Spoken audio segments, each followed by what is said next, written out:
And in a massive and long-awaited boost to Ukraine's defense arsenal, the country has received fighter aircraft from a NATO ally. This has been confirmed by Pentagon. The United States hasn't clarified which country, but it's being largely and widely speculated that it is Slovakia, a neighboring country to Ukraine, which also operates MiG-29 fighters, very similar to the ones in service in Ukraine.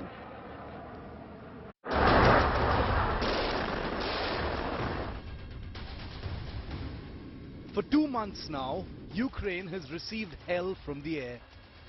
An uninterrupted campaign of Russian airstrikes pounding many towns and cities into oblivion. Ukraine has managed to shoot down its fair share of Russian jets, but has persistently pleaded with the West to supply it with desperately needed fighter aircraft. And now, 8 weeks into the war, its prayers have at least partially been answered. The Pentagon on Wednesday revealed a recent transfer of aviation equipment to Ukraine. I would just say, without getting into what other nations are providing, that they have received additional platforms and parts to be able to increase their fleet size, their aircraft fleet size. I think I'd leave it at that. It's not hard to guess what the Pentagon spokesperson was referring to. Recently, the governments of Bulgaria, Poland and Slovakia had expressed willingness to transfer their MiG-29 fighter jets to Ukraine. But these haven't really fructified so far. But according to reports on the ground, dismantled MiG-29s have likely arrived by the land route from neighboring Slovakia now. Importantly, as clarified by the Ukrainian Air Force, these aren't flight-worthy aircraft, but rather supplied in order to make available spares and components to Ukraine's existing MiG-29 fleet.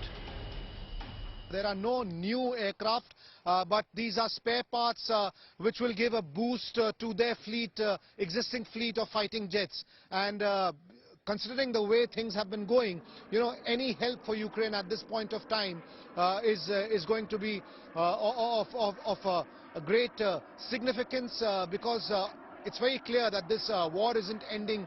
The end is nowhere to be seen. This would make Ukraine's dwindling fighters more available and more flight-worthy.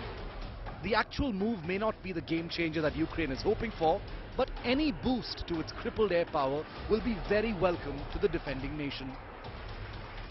Meanwhile, Russia, which has warned against NATO's direct involvement in the conflict, hasn't officially reacted to the move, but could use the development to escalate further or ramp up its own air attacks in eastern Ukraine. A little too late in the day for Ukraine, because Ukraine has been asking for it for a very long time and it's only coming now. But the other line of thought over here in Moscow is also that Russia is not just looking at NATO entering Ukraine. Russia is also looking at how NATO is enhancing capabilities of the Ukrainian forces. If the capabilities come to stand at a point where there will be massive damage to the Russian forces, then in all probability Russia is going to use all its force and might. As the Russia-Ukraine conflict gets set to begin its 3rd month, could much of the new fighting happen in the skies over Ukraine? The countdown has begun. With Abhishek Bhalla in Sumy, Ukraine and Geeta Mohan in Moscow, Bureau Report, India Today.